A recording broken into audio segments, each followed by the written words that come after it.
J'ai pris pour exemple ce qui se passe en Djana, dans le département de la Mefouya-Famba, où grâce à cette nouvelle manière de faire, un lycée va être construit dans les semaines qui viennent, en même temps qu'il sera reversé aux producteurs une prime dite prime de chocolat. Et cela ne s'arrête pas là, les promesses vont s'enchaîner. Les remerciements s'adressent tout particulièrement aux producteurs eux-mêmes qui croient en cette culture et qui aujourd'hui nous permettent de parler de l'exode urbain. Aujourd'hui, les ouvriers de basse classe disent couramment: si vous n'augmentez pas mon salaire, je rentre au village cultiver le cacao. Il faut dire que depuis plusieurs années, le Cameroun connaît une embellie exceptionnelle dans le secteur du cacao. Jusqu'à 8000 francs le prix du kilogramme. Mais même les bonnes choses ont une fin. Depuis le début de l'année 2026, la valeur de l'or brun a chuté sur le marché et des scènes comme celle-ci se multiplient.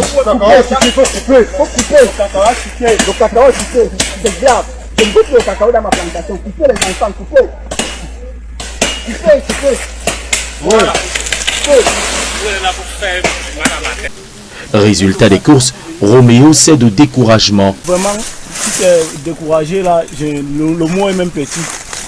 Oui, le mot est vraiment petit. Je vais dire, je suis même seulement, je suis démoralisé à la limite même, parce que je ne sais pas.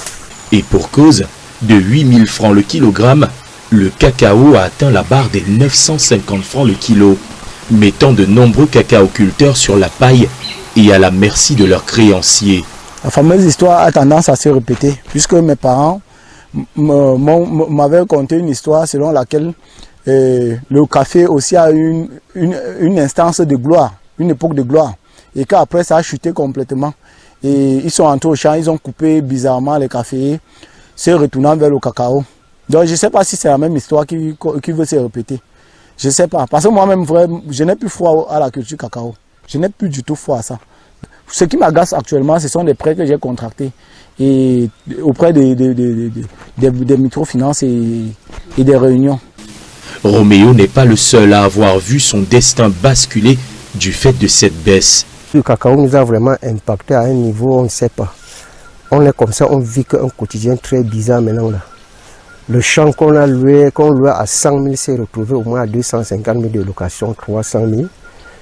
Et voilà, on ne s'en sort pas. Les produits